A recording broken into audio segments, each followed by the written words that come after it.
आइए अब हम लोग चले। जब भगवान की दीनदयाल की कथा होती है, ये मुझे सबसे प्रिय कथा है।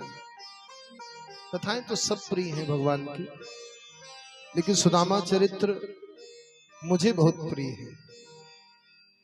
सुखदेव जी ने परीक्षित से कहा, परीक्षित, भगवान की अनेकानेक कथाएं तुमने सुनी, भगवान केवल इतनी ही लीलाएं नहीं करते हैं, वो तो दीनों के दयाल भी हैं, वो दीनों पर दया करते हैं। अच्छा, जैसी इस बात का जिक्र हुआ, सुखदेव जी ने मन ही मन भगवान कृष्ण और श्री सुदामा जी का स्तवन किया और सुखदेव जी परीक्षित जी से कथा सुनाते हैं। परीक्षित, कृष्णस्यासीत सखा कश्चित् ब्राह्मणो ब्रह्मवित्तमः विरक्त इंद्रियार्थेषु प्रशांतात्मा जितेन्द्रियः।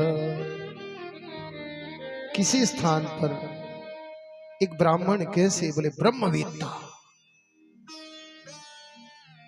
आहा, क्या परिचय दिया है।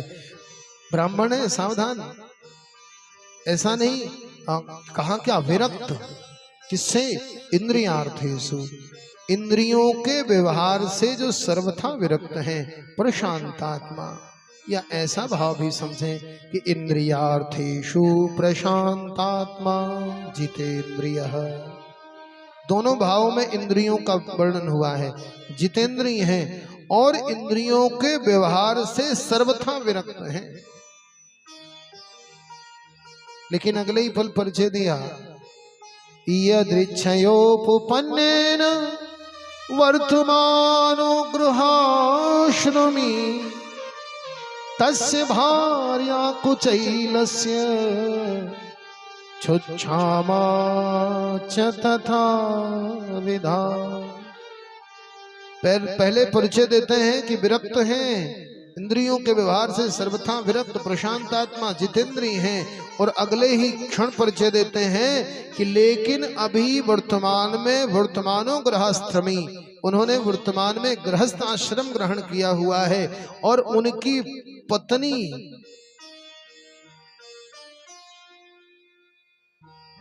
क्षामा माने भूख से पीड़ित, दुबली पतली कृष्काएं, किसी तरह से अपने शरीर को मैले कुचैले वस्त्रों से, कुचैले माने कटे फटे, हम लोग बोलते ना मैला कुचैला, माने गंदा भी हो और कटा फटा भी हो, लेकिन अगर केवल कुचैलस्य मतलब केवल कटा फटा माने झींगा सा कपड़ा। परिचय इसलिए दिया कि सुदामा जी की उस दरिद्रता का, उस गरीबी का पता चले।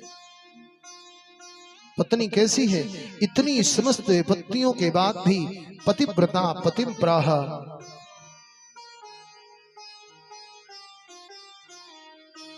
मलायता वदनेन सा दरिद्रा सीद मानसा वे ब्रह्मानाभिगम्य छा।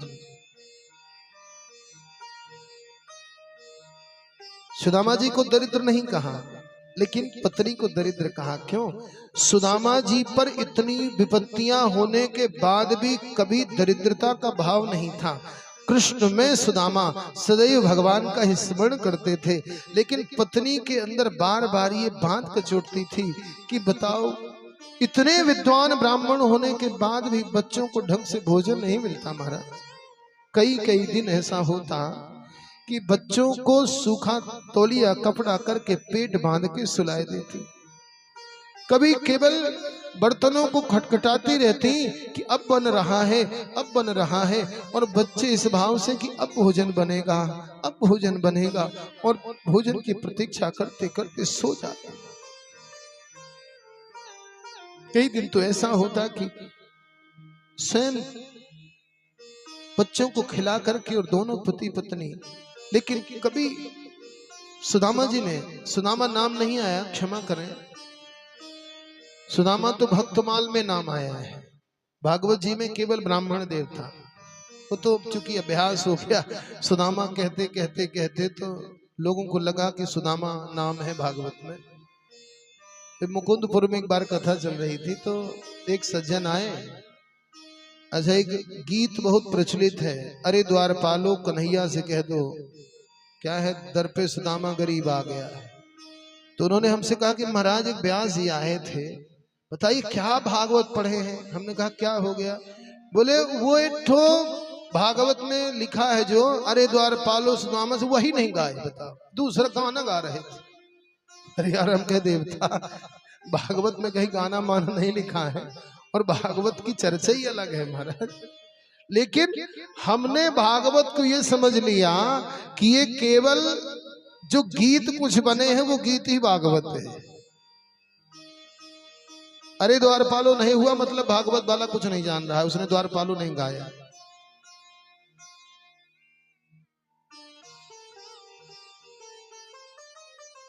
पत्नी आज गई है। असल में भक्तमाल की कथा के अनुसार एक ब्राह्मण देवता रोज आते हैं। मैं भक्तमाल बोल रहा हूं बार बार, सावधान। अब जो कथा मैं कह रहा हूं भक्तमाल का आश्रय लेकर के, अगर केवल भागवत जी के आश्रय से चलेंगे तो भगवान तक पहुंचते हैं और सीधा भगवान पहुंचते हैं, ऐसा भी कहेंगे। पर जो सूत्र हैं उन सूत्रों में कथा छिपी है। भाई आज तक तो नहीं कहा कि आपके पति, आपके मित्र साक्षात श्रीहपति, नहीं कहा। आज ही क्यों कहा। एक ब्राह्मण देवता रोज आते, अरे मैया, अरे मैया, बाबा तो भिक्षाम दे ही खड़ा रहता। मैया रोज कहती, अरे महाराज आज आप जाओ किसी और दरवाजे पर, अभी तो सूतक लगे। आज ब्राह्मण देवता ने हट कर लिया, भगवान की कृपा है। ब्राह्मण देवता ने कहा, मैया एक बात तो बताओ, ये ऐसा कौन सा सूतक है जो हटाए नहीं हटता है।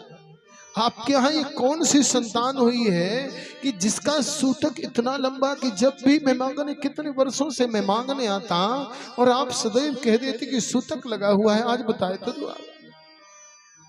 मैया ने कहा, अरे ब्राह्मण देवता, मेरे यहाँ दरिद्रता का जन्म हुआ है और दरिद्रता का सूतक हटाए हटता है क्या।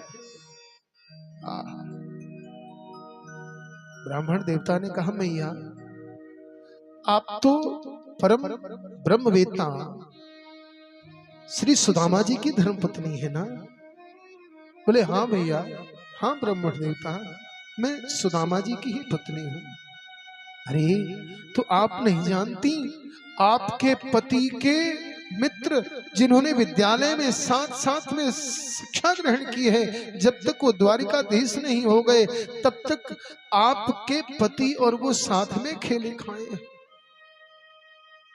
द्वारिकाधीश जिनके यहाँ याचक कल्पना भी कर ले जाकर के तो सारी वो मांगे पूरी कर देते हैं, समस्त याचनाएं पूरी हो जाती हैं कहने के पहले। वो द्वारिकाधीश परम ब्राह्मण भक्त शरणागत वत्सल दीन दयाल श्री द्वारिकाधीश के मित्र हैं। और द्वारिकाधीश के मित्र होने के बाद ये दशा, अरे उनके नाम के स्मरण मात्र से ही दुख समाप्त हो जाते हैं। और आप कैसी बात करती हैं भैया।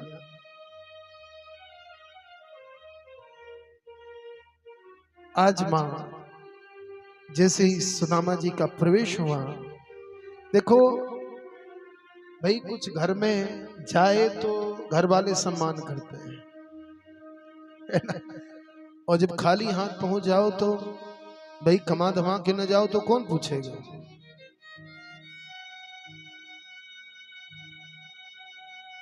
आज सुदामा जी के इस विषय की चर्चा जब हुई तो मैया अपने साड़ी के आंचल से हवा कर रही हैं, पद प्रक्षालन कर रही हैं। सुदामा जी भी थोड़ा आश्चर्य में कि आज देवी का व्यवहार रोज जैसा तो नहीं है, कुछ बदला बदला सा लग रहा है। बोले देवी कुछ बात है क्या? बोले प्रभु आज हमने एक बात सुनी है। क्या? ननु ब्रह्मण भगवतः सखा साक्षात् श्रियपति ब्रह्मण्यश्च शरण्यश्च भगवान सात्वतर्षभ।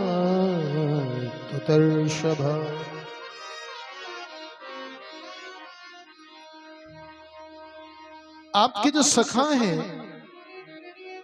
वो तो साक्षात श्रीपति है, वो तो साक्षात श्री के पति हैं। आपके अंदर कभी उनसे मिलने की उत्कंठा नहीं हुई? आपके अंदर कभी भाव नहीं आया कि आप अपने बचपन के मित्र के पास जाकर के मिले?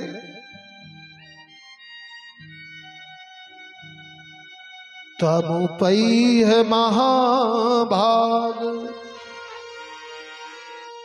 साधूनां च परायणम् दास्यति द्रविणं भूरि सीदते ते कुटुंबिने। सरकार आप उनके पास जाएंगे ना तो हमने सुना है कि आपको कुछ मांगने की आवश्यकता नहीं। दास्यति द्रविणं भूरि, आप केवल जाएंगे तो आपको वो इतना धन दे देंगे, इतना धन दे देंगे कि सारे परिवार का जो दुख है वो समाप्त हो जाएगा। ब्राह्मण देवता ने कहा अरे बावरी कैसी बात कर रही है तू? अरे वो मेरा मित्र है और मैं उसके पास याचक बन के जाऊं? और फिर मित्रता भी बराबर वालों की होती है देवी। जब हम लोग विद्यालय में थे तो वो विद्यार्थी था, मैं विद्यार्थी था। विद्यार्थी होने के नाते हमारी मित्रता थी, लेकिन वो द्वारिकाधीश है और मैं कहाँ एक साधारण ब्राह्मण। मैं जानता हूँ वो परम भक्त हैं, ब्राह्मण भक्त हैं। उनके द्वार पर कोई ब्राह्मण सहज भाव में पहुंच भी जाए तो वो समस्त याचनाएं पूरी कर देते हैं, किंतु मित्रता का भी तो संबंध है। कदाचित मैं अगर केवल ब्राह्मण होता तो विचार भी कर सकता था, लेकिन मैं द्वारिकाधीश का मित्र भी हूं, इस नाते मैं किसी से भी याचना करने का विचार कैसे कर सकता हूं महाराज? अच्छा कई बार अब जैसे हम कभी कभी हमको भी लोग बोला करते हैं संबंधों को देख करके,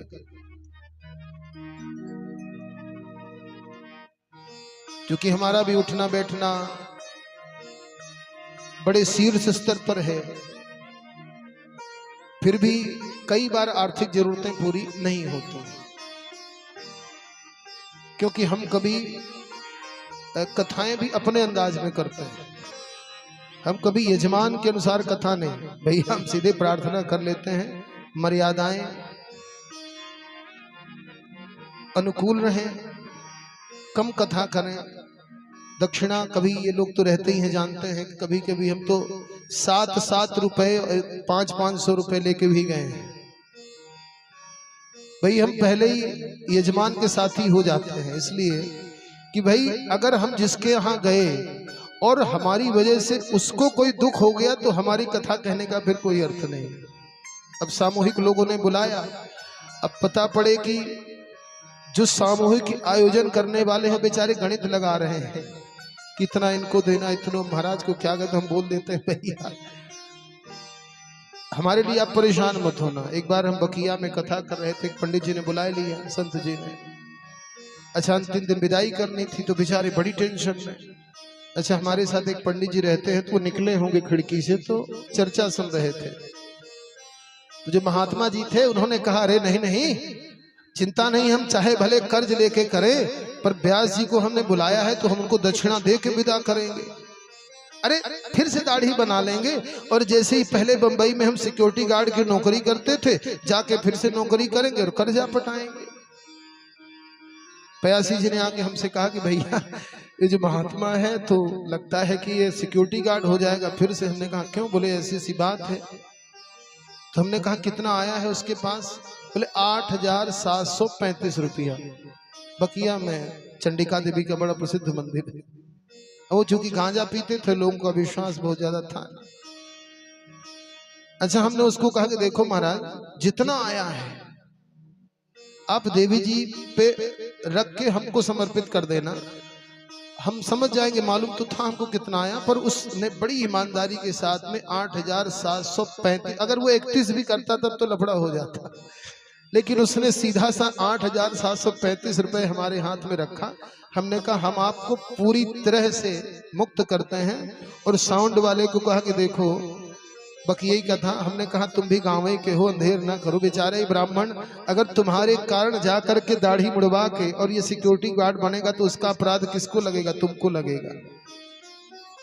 हमारे साथ जो कलाकार थे उसमें से हमने सब उनको देके हमने कहा ब्राह्मण देवता आप ऐसे ही पूजा करते रहे और कथा करवाते रहे, हमारी जब आवश्यकता होगी हम सहर्ष आएंगे, उसी तरह से आएंगे। कई बार लोग कहेंगे, सलाह भी देंगे, आप ऐसा कर लो वैसा कर लो, भौकाल बना लो। अरे पैसे की आवश्यकता पड़ती है, लेकिन कभी ऐसा नहीं होता महाराज कि पैसे की आवश्यकता पड़े और कोई ना कोई भगवत कृपा ना हो जाए। इसलिए हम बहुत निश्चित होकर चलते हैं। अब संबंध इतने बड़े हों और फिर आपको गली गली जाकर के मांगना पड़े तो धिक्कार है ऐसे जीवन को। द्वारिकाधीश के सखा होके मैं जाऊं मांगने? बहुत अनुनय विनय किया, बहुत अनुनय विनय किया। मैया ने कहा अब मांगने को मैं नहीं कह रही हूं, मैं तो केवल ये कह रही हूं कि आप द्वारिकाधीश के समक्ष जाओ और वो तो स्वयं ही अंतर्यामी है, सब जानते हैं। कम से कम मित्र से मिलके तो आओ, सम्मान बढ़ जाएगा। हम भी यहाँ पर बड़े ठाठ के साथ सबको कहेंगी कि अरे जानते हो हमारे पति द्वारिकाधीश से मिलने गए हैं। कुछ नहीं देंगे, कम से कम ये तो रहेगा हमारे पति द्वारिकाधीश के मित्र है, एक बार मिलके तो आओ। बड़ी प्रार्थना की, बड़े अनुनय विनय किए। सुदामा जी के अंदर भी आज मिलने की उत्कंठा हो गई। आज तो मैं अपने कन्हैया से मिलने जाऊंगा, कृष्ण से मिलने जाऊंगा। तैयार हो गए, लेकिन बड़ी चतुर थी मैया। उन्होंने क्या किया? याचित्वा चतुरो मुष्टिन, याचित्वा चतुरो मुष्टिन विप्रां पृथुक तण्डुलान् चैलखण्डेन तान् बद्ध्वा भर्त्रे प्रादादुपायनम्।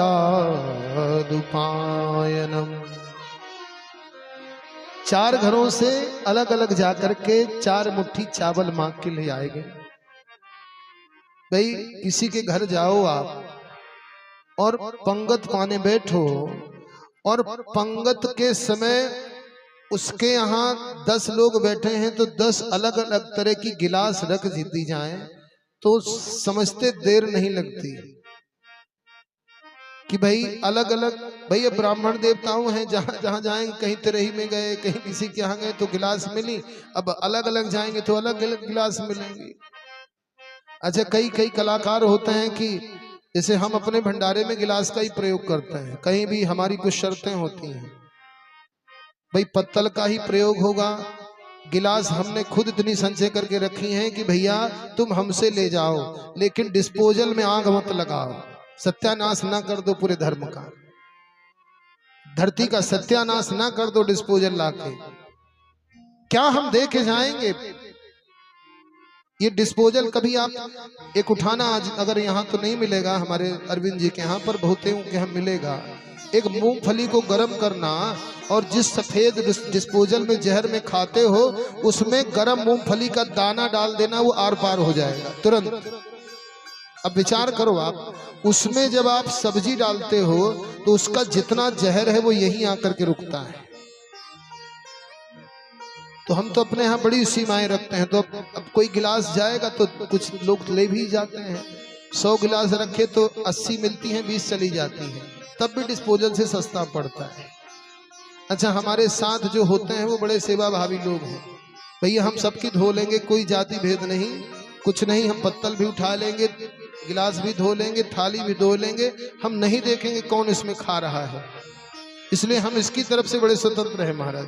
जहां भी जाते हैं ये चर्चा हमारी पहले हो जाती है कि तुम दक्षिणा देना न देना, पर ये शर्तें हैं, इन शर्तों पे अपने राम आएंगे, नहीं तो कोई आवश्यकता नहीं, खूब काम है, अपन दौड़ते रहते हैं।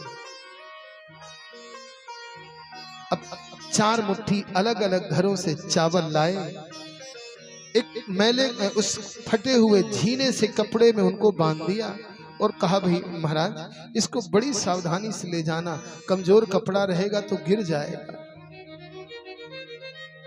हाँ, सुदामा जी बड़ी सावधानी से, जीर्ण शीर्ण अवस्था है, किसी तरह से उसको दबाए हुए प्रस्थान करते हैं महाराज।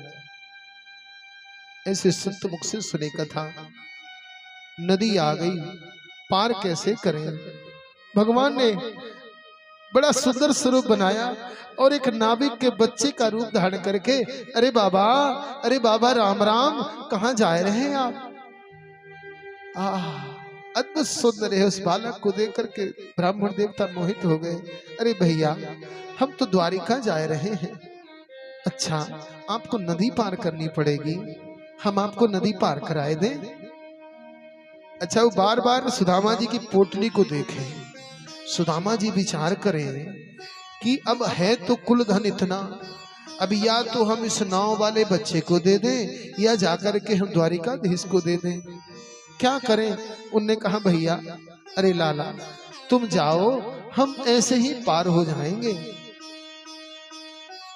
लाला ने कहा अरे बाबा ये नदी बड़ी गहरी है, इसको पार नहीं कर पाओगे, ये इतनी गहरी है कि इसको मेरे अलावा कोई पार न करा पाए। अच्छा बाबा, आप सोच रहे होगे ना कि उतराई देनी पड़ेगी, आप चिंता नहीं करो, मेरे पिताजी मुझे नाव चलाने नहीं देते और नया लड़का जान करके मेरी नाव में कोई बैठता नहीं। तो एक काम करो, आप मेरी नाव पर बैठ जाओ, मैं नाव चलाना सीख जाऊंगा और आप पार उतर जाओगे, उतरे तो उतरे, नहीं तो सीताराम। ब्राह्मण देवता ने सोचा चलो ठीक है, ये शरीर चलो किसी के काम आ जाएगा, कम से कम बालक की नाव चलाना तो सीख जाएगा। भगवान को तो सहज कृपा करनी थी। सुदामा जी बैठे, नदी पार हुई, थक गए थे, सो एक वृक्ष का आश्रय लेकर के जैसी थोड़ा सा झपकी लगाई, योग माया से भगवान ने सीधा ले जा करके श्री सुदामा जी को द्वारिका के दरवाजे पर खड़ा कर दिया। बोले द्वारिकाधीश भगवान की जय हो।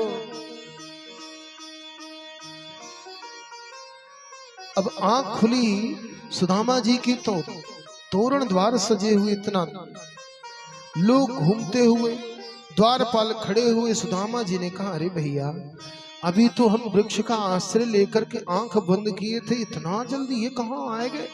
पूछा भैया ये हम कहाँ हैं? अरे बोले बाबा जी ये तो द्वारिका है। अरे राम, इतना नजदीक थी द्वारिका और आज तक हम नहीं जान पाए। हम तो सोचते रहे कि द्वारिका बहुत दूर है, लेकिन नदी के पार ही द्वारिका थी। हमने तो सुना था कि समुद्र के बीच में द्वारिका है, लेकिन गलत सुना होगा। लगा कि शायद थकान के कारण मालूम न चला हो और लोगों ने इधर उधर बहका दिया हो, इतनी दूर है, इतनी दूर है। भगवान को कृपा करनी थी। पूछा है द्वारपालों से, द्वारपालों ने कहा प्रभु, अब ऊपर से नीचे तक देखा तो जीर्ण शीर्ण अवस्था, कपड़े फटे हुए हैं, पैदल चलने के कारण पांव में कांटे बिधे हुए हैं महाराज, बेवाएं भी फटी हुई है, उन पर भी कांटों की टीस से, कांटों के छिदने से निकलती हुई रक्त की बूंदें, जहां भी श्री सुदामा जी का पैर पड़ता वहां पर रक्त रंजित हो जाता। द्वारपालों ने पूछा, प्रभु हे ब्राह्मण देवता, आप किस कामना से आए हैं? क्या याचना है आपकी? क्या चाहिए आपको? आप तो बताएं। सुदामा जी ने कहा, ना भैया, हम किसी याचना से नहीं आए, हम कुछ मांगने नहीं आए, हम तो अपने मित्र से मिलने आए, हमको कुछ नहीं चाहिए। हमारी अवस्था अवश्य ऐसी है, लेकिन हम किसी वस्तु की कामना से नहीं आए, हम कुछ चाहते नहीं है आपसे। अरे आप चिंता नहीं करो ब्राह्मण देवता, आप जो इच्छा हो आप मांग लो। भगवान श्री द्वारिकाधीश के हम सेवक हैं, हमारे द्वारिकाधीश ने हमको ये अधिकार दे रखा है, यहाँ के छोटे से छोटे द्वारपाल को ये अधिकार है कि अगर कोई ब्राह्मण याचक आ जाए तो सारी कामनाएं उसकी पूर्ण की जाए, इसमें किसी के आदेश की आवश्यकता नहीं।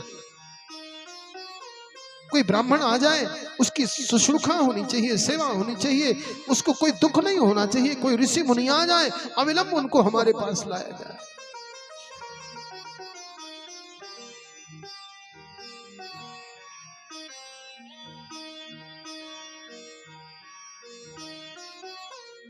सुदामा जी ने कहा, भैया हम शपथ पूर्वक कहते हैं, हमको किसी प्रकार की लालसा नहीं, हम केवल अपने मित्र से मिलने आए हैं। हम मित्र से, हमारे मित्र का पता बताए दो, हम मित्र के पास चले जाएंगे, मिलके हम वापस फिर से अपनी नगरी को चले जाएंगे। अच्छा, कौन सी गली में है महाराज? बोले हमको ये तो पता नहीं है। अच्छा, कुछ नाम वाम है? बोले हाँ नाम तो है। बोले क्या? अरे हमने सुन रखा है कि आजकल वो द्वारिकाधीश हैं महाराज, द्वारपालों के तो होश उड़ गए। अरे बाबा होश में हो, कहीं बावरे तो नहीं हो गए? अरे कुछ तो सोचो, आप किसकी बात कर रहे हो? द्वारिकाधीश को जानते हो कौन है? लेकिन एक पल में फिर विचार आया कि हमारे द्वारिकाधीश की क्या लीला हो जाए, कौन कब इनका मित्र निकल जाए, किस पर ये कृपा करने कोई भरोसा नहीं। कदाचित अगर कहीं सही में मित्र हुए तो लेने के देने पड़ जाएंगे। सो एक द्वारपाल, अब कई थे, एक को कहा भैया तुम इनको धीरे धीरे लेकर के आओ और तब तक मैं जाकर के अपने स्वामी से निवेदन करता हूं। भगवान कहाँ है? श्री रुक्मिणी मैया के कक्ष में सुखदेव जी लिखते हैं, प्रिया पर्यंकम स्थितः। महाराज, जब कोई साधारण राजा भी अंतःपुर में अपनी रानी के साथ में है तो अति आवश्यक कार्य के जब तक राज्य पर कोई संकट ना आ जाए, ऐसे कार्यों के अतिरिक्त अंतःपुर में प्रविष्ट करने का अधिकार नहीं है। लेकिन भगवान रुक्मिणी मैया के साथ में दिव्य उस पलंग पर, सिंहासन में भी नहीं,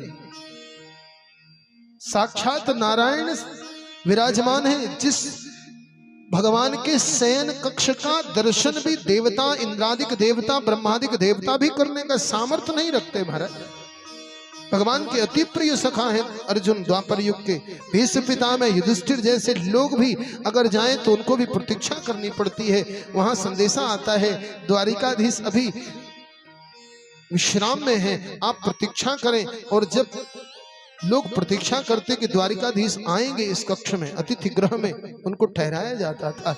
लेकिन आज एक ऐसा अतिथि जिसको द्वारपाल भी लेकर के कहा जा रहे हैं, जहां पर भगवान प्रिया पर्यंकम स्थितः। 3 ड्योढ़ियां पार की हैं महाराज,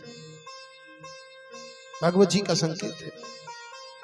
सेना की 3 ड्योढ़ियां जो सुरक्षा कर में लगे हुए, ड्योढ़ियों को पार करते हुए सुदामा जी धीरे धीरे आगे बढ़ रहे हैं। द्वारपाल ने हाथ पकड़ के रखा है। तब तक द्वारपाल ने कहा, जीवन दान मिले सरकार। भगवान चौंक गए, भैया क्या बात है, क्या संकट आन पड़ा द्वारिका पर?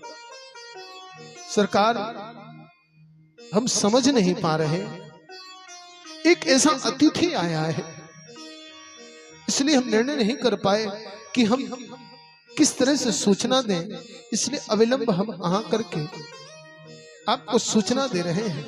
अच्छा, कौन अतिथि है, क्या स्वरूप है? बोले सरकार स्वरूप तो ऐसा है कि ढंग के वस्त्र भी धारण कर नहीं रखे, पैरों में पादुकाएं नहीं है, शरीर जीर्ण शीर्ण अवस्था को प्राप्त है, आंखों में झुर्रियां चेहरे पर झुर्रियां पड़ी हुई हैं, आंखें घुसी हुई हैं, रोम रोम एक सहज आनंद से पुलकित हो रहा है, किंतु उनके जो शरीर की संरचना है बड़ी कृशकाय है। अच्छा, क्या नाम बताया है?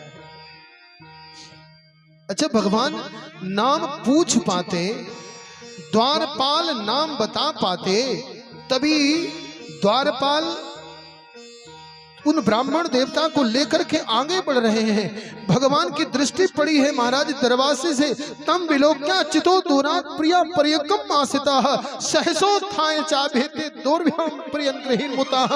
भगवान की दृष्टि पड़ी है, ब्राह्मण देवता चले आ रहे हैं, भगवान एकदम से उठ करके खड़े हो गए हैं। आज भगवान ने ना तो मुकुट धारण किया है, ना पटका धारण किया है, ना पादुकाएं धारण की हैं। जिस अवस्था में थे दौड़ते हुए खड़े होकर भागने लगे वहां से।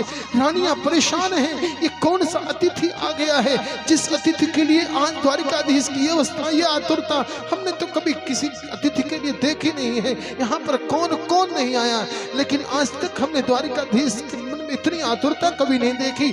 आज इन्होंने वस्त्राभूषण नहीं धारण किए, दौड़ते हुए जा रहे हैं महाराज। और जाकर के अतोप वेश्य पर्यंके सेम सख्य तोड़ते भिलकते सुदामा जी को जाकर हृदय से लगा लिया है, और इतनी जोर से हृदय से लगाया है मानो जन्म जन्मांतर में आज दो बिछड़े प्रेमियों का मिलन हुआ।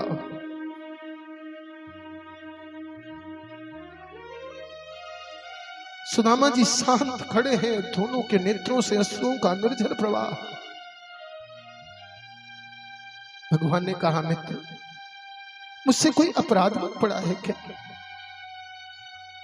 क्या जिस तरह से मेरे मन में आपसे मिलने की आकांक्षा थी, उत्कंठा थी, वो उत्कंठा आपके हृदय में नहीं है? या मुझसे कोई ऐसा अपराध बन पड़ा जिसके कारण से आप मुझे हृदय से नहीं लगा रहे? सुदामा जी ने कहा, कन्हैया मैं हृदय से तो लगाना चाहता, लेकिन ये रोए तुम्हारी कोमलता को देख करके मेरे अंदर सामर्थ्य नहीं होती है कि कहीं ये तुम्हारे इस कोमल शरीर में ये रोए गड़ ना जाए। भैया ये हड्डियां कहीं तुमको चोट ना पहुंचा जाए। तुम्हारी इस कोमलता का दर्शन करके मेरी हिम्मत नहीं होती। अब भगवान ने जैसे छोटे छोटे बच्चे को उनका पिता मिल जाए, बहुत दिन में आया हुआ, हाथ पकड़ करके भगवान आगे आगे चलते हैं और श्री ब्राह्मण देवता पीछे, और समस्त रानियां आश्चर्यचकित होकर के, किसी के हाथ में पटका है, किसी के हाथ में भगवान का मुकुट है, किसी के हाथ में भगवान का बाजूबंद है, किसी के हाथ में भगवान का पीतांबर है।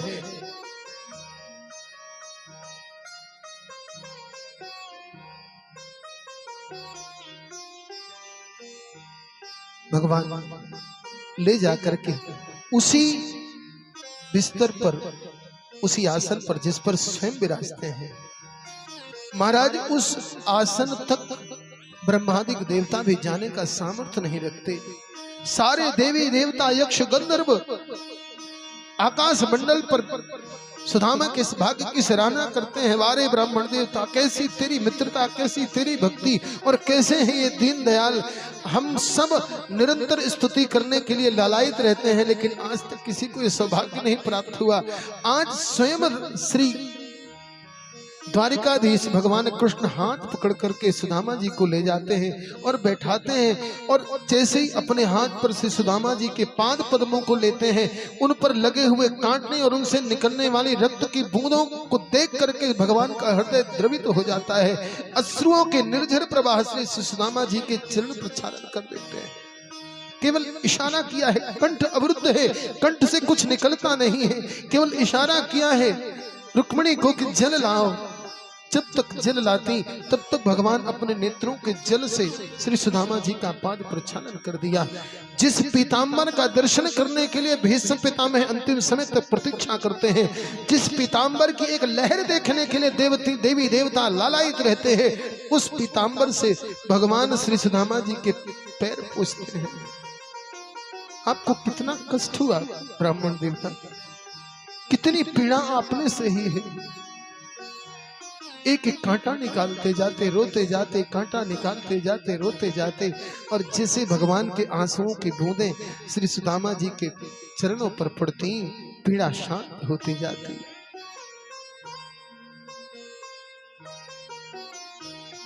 जब तक रुक्मिणी मैया जल आई, तब तक सुदामा जी का पद प्रक्षालन हो चुका, भगवान पहुंच भी चुके। अब विनोद होने लगा। भगवान ने कही, प्रभु अब देखो, मित्र बचपन के अवस्था चाहे जो हो जाए, वो बचपना कभी जाता नहीं है। वो बचपन की बातें स्मरण हो गई।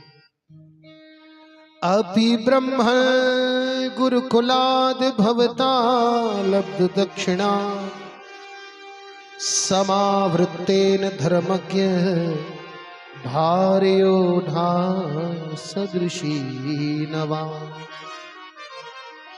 अरे ब्राह्मण देवता, आप जब गुरुकुल से निकले तो विवाह किया कि आप प्रायः धर्म कर्म की बातें करते थे, तो अब तक वैसे ही घूम रहे हैं। सुदामा जी ने कहा, अब भाभियां खड़ी थी तो थोड़ा सा पहली बार मिले तो संकोच था, सो नीचे को मुख कर लिया। भगवान ने कही, ब्राह्मण देवता बुलाया नहीं आपने, विवाह कर लिया। तब सुदामा जी को मौका मिल गया, अच्छा तुमने विवाह किया कि नहीं यार? देख रहे हैं कि सब पत्नियां खड़ी हैं। बोले विवाह किया तुमने? हाँ। बोले हमने किया। तो बोले तुमने क्यों, तुमने कौन सा बुलाया हमको? बोले देखो, हमारे और आपके विवाह में अंतर है भाई। आपकी बारात गई होगी, ढोल नगाड़े बजे होंगे, हैं, बढ़िया वेदोच्चार हुए होंगे, बढ़िया दिव्य विवाह हुआ होगा। अपने तो विवाह सारे भागम भगाई में हो गए। अब हम कहाँ बुलाते महाराज? भगवान का कोई विवाह ऐसा थोड़ी हुआ कि बारात होती, सारे भागम भगाई में विवाह।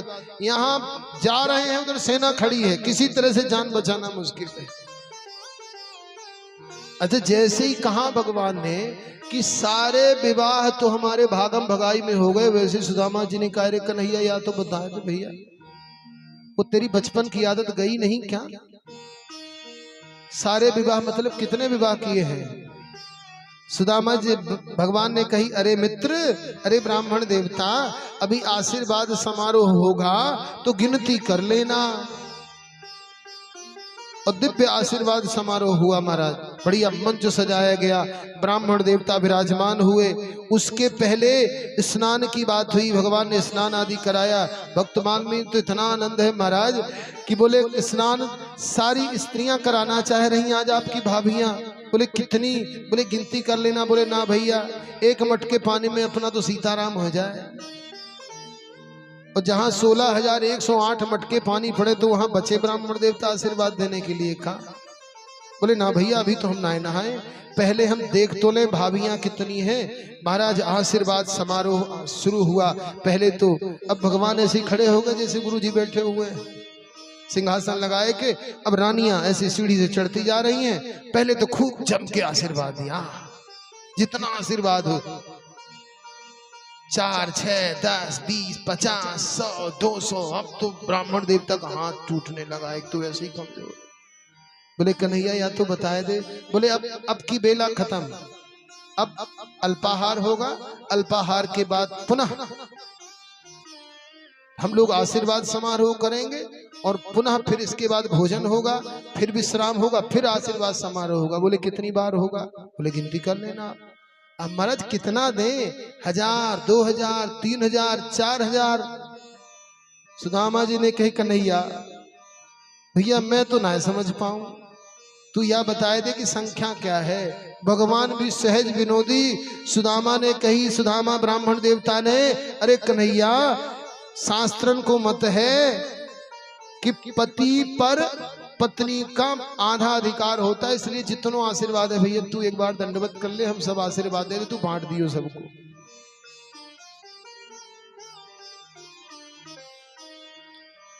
आहा, आइए इस लीला को थोड़ा सा विस्तार कम करके सहज भाव में हम लोग बढ़ते चले। भगवान ने कही कि अब चर्चा हम लोग करें गुरुकुल की। आपका आना हुआ तो कारण क्या है आने का? वो हम लोग जब गुरुकुल में थे, वो घनी अंधेरी रात, खूब पानी बरसा, याद है पेड़ पर हम सुदामा जी ने कही, लाला कहाँ तुम बचपन की बात लेके भाभियां बैठी, कुछ तो कम से कम विचार करो। ओ बचपन की बात बचपन की हो गई। अच्छा तो हम विवाह की बात ना करें, बचपन की बात ना करें, तो क्या करें ये बताए दो। अच्छा एक बात बताओ, वहां से चले हो गए आप? बोले हाँ हाँ आए। तो बोले भाभी तो है एक ही है? बोले हाँ हाँ हाँ एक है। तो जब चले हो गए तो मित्र के पास आए हो, यहाँ ब्राह्मण बन के आए हो कि मित्र बन के आए हो, पहले ये बताओ। सुदामा जी है हम मित्र हैं, ब्राह्मण बन के थोड़ी आए। तो बोले जब मित्र बन के आए होगे तो भाभी ने कुछ तो दिया होगा। और सुदामा जी की हालत खराब, 4 मुट्ठी चावल अलग अलग घर से लाए हुए। स्वभाव जानते हैं ये मानने वाला नहीं है, भाभीियों के सामने बेइज्जती हो जाए, ऊपर से लोग कहेंगे कि बताओ ये कैसा मित्र है, चावल लाया है और कहीं कन्हैया का पेट खराब हो गया तो सब गड़बड़ हो जाएगा।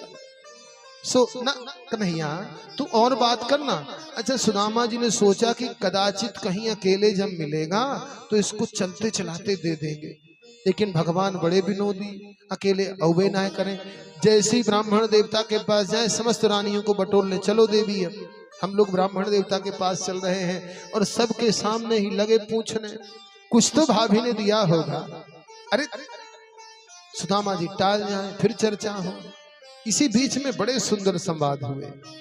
गुरुकुल की चर्चा करते हुए श्री सुदामा जी ने गुरु की चर्चा की और भगवान ने गुरु तत्व का उपदेश दिया। सवै सत्कर्मणाम साक्षात द्विजाते रिह संभव आद्योंग यत्राश्रमणाम यथाहम ज्ञान दो गुरु। 3 तरह के गुरुओं की चर्चा की, जो जन्मदाता है, जो गायत्री दाता है, और तीसरा जो कान में आपके मंत्र देता है।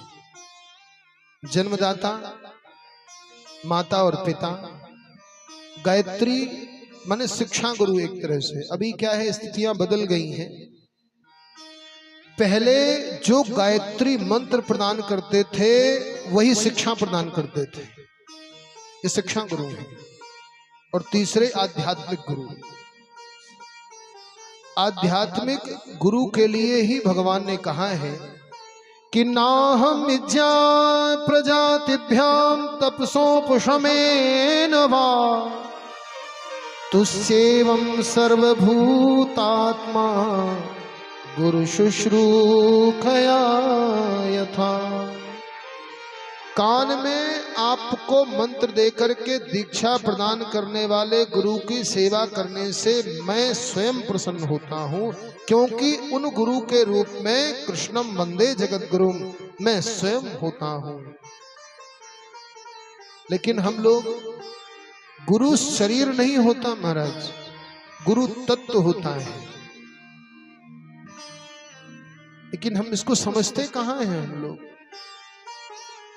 देखिए कुछ,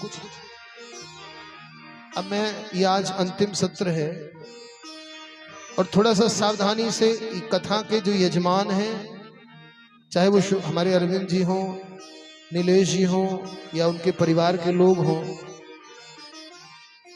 मैं अगर सिखा ना पाऊं तो मेरी कथा कहने का कोई अर्थ नहीं है। जब हमारे आचार्य जिनको हमने वर्ण किया है, ये हमारे गुरुदेव भगवान इनके बैठे हुए हैं,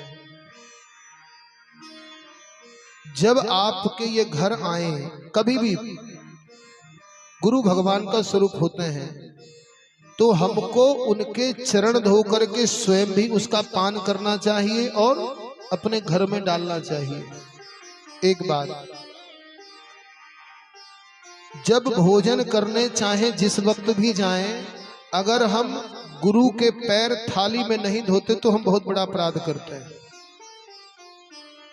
तो गुरुदेव भगवान क्योंकि ये भागवत जी का मत है, इसलिए अंतिम सत्र में इस विषय को रखा जाता है और भागवत जी में ये उपदेश है। भाई हम सब लोग करते हैं, जो पुराने लोग हैं वो भली भांति जानते हैं। भाई गुरुदेव के चरण हम धोते हैं, भाई भोजन करने जाएं तो विधिवत जो शिष्य है उनका ये धर्म होता है। हर एक व्यक्ति नहीं करता है, जो शिष्य होता है अगर सपत्नी के है तो वो सपत्नी के व्यवहार करे, और अगर अकेला है तो वो अकेला व्यवहार करे, क्योंकि गुरु माता और पिता से कहीं बढ़ करके है। माता और पिता इस संसार में ला करके हमको चलना सिखाते हैं, इस संसार में लाते हैं। जो शिक्षा गुरु हैं वो हमको इस संसार से चलना सिखाते हैं, और जो आध्यात्मिक गुरु हैं वो हमारे समस्त माया के बंधनों को काट करके हमको मुक्ति प्रदान करते हैं। इसलिए आध्यात्मिक गुरु के रूप में भगवान का स्वरूप देखा गया है। नहीं तो एक गोस्वामी जी की चौपाई आप सबको याद होगी,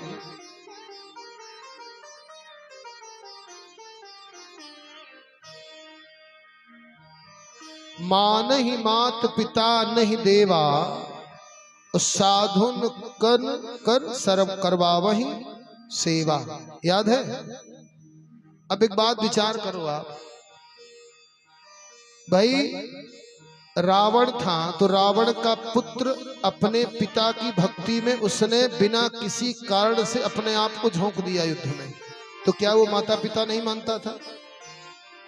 रावण का पुत्र, क्या रावण माता पिता नहीं मानता था? क्या राक्षस अपने माता पिता को नहीं मानते थे? मानते थे। इसका प्रमाण मेघनाथ से बड़ा कोई प्रमाण नहीं हो सकता। मान ही मात पिता लेकिन नहीं देवा, अपने माता पिता को ही सब कुछ मानते हैं। ये जो कहने वाले लोग हैं ना, केवल कि केवल माता सर्वोच्च स्थान है, पिता सर्वोच्च स्थान है, लेकिन गुरु का स्थान उससे भी बढ़ करके है। अपने मन से कोई ज्ञान कर देना, मन माफिक बात कह देना, वो अलग बात है। आप तो कुछ भी कह दो, उसको कौन रोक सकता है? भगवान कृष्ण ने गीता उपदेश दिया सुदामा जी के माध्यम से। तीन गुरुओं की चर्चा, और जो आध्यात्मिक गुरु होते हैं उन आध्यात्मिक गुरु रूप में मैं स्वयं प्रतिष्ठित होता हूं। जो अपने उन गुरु का जिन्होंने दीक्षा दी है उनकी सेवा करते हैं, वो मेरी सेवा करते हैं। बोले सद्गुरुदेव भगवान की। आइए बहुत लंबा न खींचते हुए, भगवान सेवा शुश्रूषा करते हैं। सुदामा जी चलने को तैयार होते हैं। जैसे चलने को तैयार होते हैं, भगवान ने अंतिम समय में कहा, सुदामा जी अरे मित्र, अब तो मेरा प्रसाद मुझे सौंप दो। और भगवान जैसे ही झपटने को होते हैं, सुदामा जी थोड़ा तेजी से दाबते हैं। अब चूंकि कुचैला था कपड़ा, झींगा सा, सो लगा कि फट जाएगा, चावल के कण गिर जाएंगे। भगवान दौड़ करके चावल की मुट्ठी पकड़ते हैं, और कहीं चावल इस पृथ्वी पर गिर ना जाए। अगर सुदामा जी के मुट्ठी का वो चावल, कपड़े का चावल अगर इस पृथ्वी पर गिरता तो मानो प्रलय आ जाता। महाराज भगवान ने तुरंत थामा है और एक मुट्ठी चावल जैसे ग्रहण किया है, दूसरी मुट्ठी चावल ग्रहण करने को होते हैं, तभी रुक्मिणी मैया ने हाथ पकड़ लिया, मानो कह रही हो कि सरकार अब एक मुट्ठी में तो सब दे दिया, अब दूसरी मुट्ठी में हम सबको भी देने वाले हो क्या?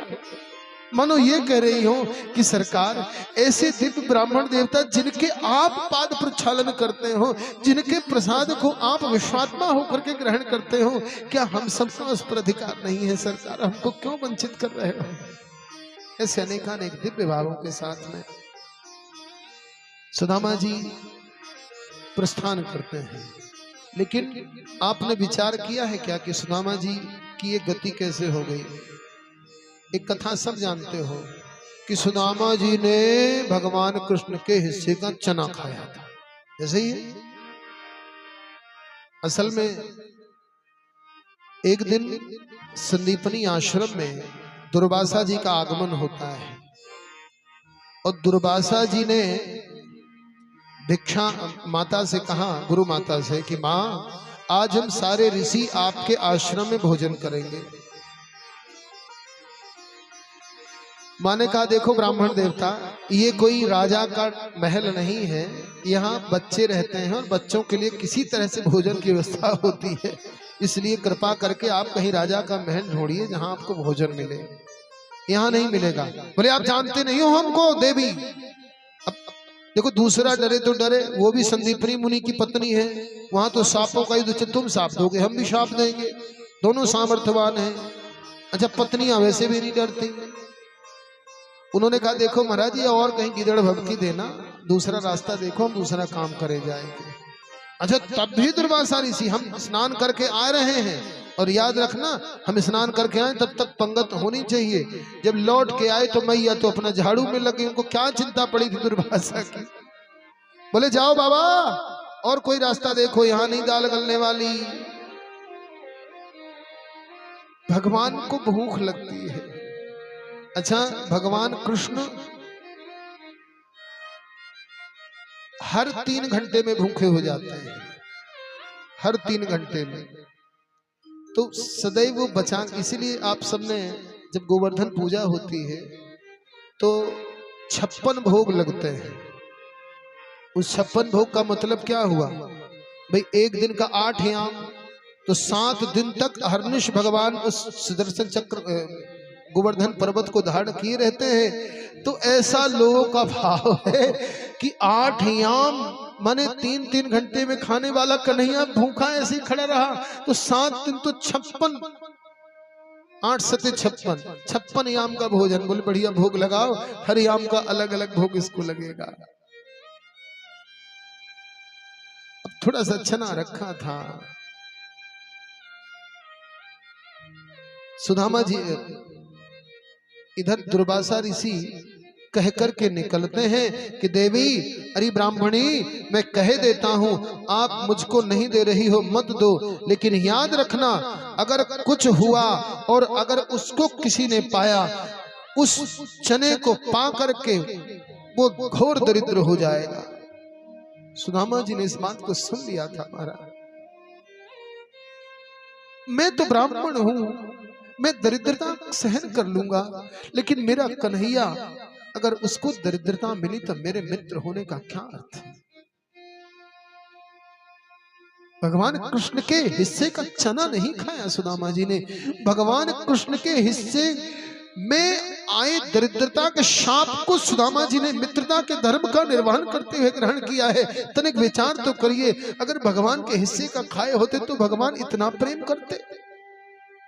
भगवान जानते हैं कि मेरी दरिद्रता, मुझे दुख न होने पाए, इसलिए सुदामा ने इतनी जघन्यता से ही है दरिद्रता के इतने विकट दुख देखे हैं, और दुख न होने पाए इसलिए सुदामा ने इतनी जघन्यता से ही है दरिद्रता के इतने विकट दुख देखे हैं, और आज उन विकट दुखों को दूर करने का समय आया है। और द्वारिकाधीश उस चावल के माध्यम से उनके शाप को स्वयं ग्रहण करते हैं। भगवान तो भगवान है महाराज, समस्त सांपों को पचा लेने का सामर्थ्य रखते हैं।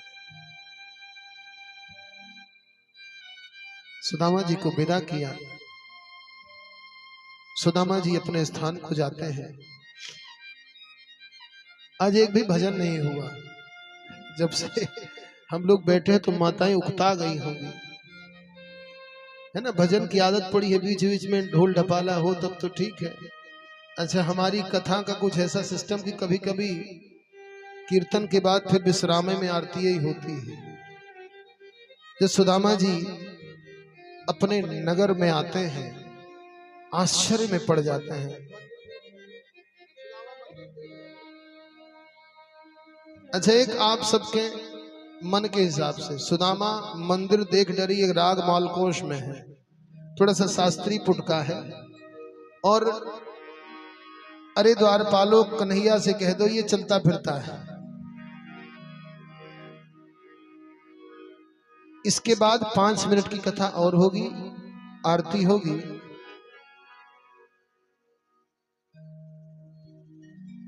और फिर आज कथा का विश्राम दिवस भी है। और आज हम अभी कथा से उठने के बाद जो जन जहां से आए हैं तेता करो पया, तो आज हम निकलेंगे, कल कोई और निकलेगा, परसों कोई और, ये आना जाना तो खेल ही है। तो थोड़ा बहुत अगर कुछ कड़वा लग गया होगा तो उसको ये मान करके कि ये करेले का जूस है, नीम की चटनी है, फायदा ही करेगी, गाली मत देना कि ज्यादा ज्ञान बघारते हैं बड़े होशियार कहीं के। इतना मान करके क्षमा मैं प्रार्थी हूं अभी से आप सबसे।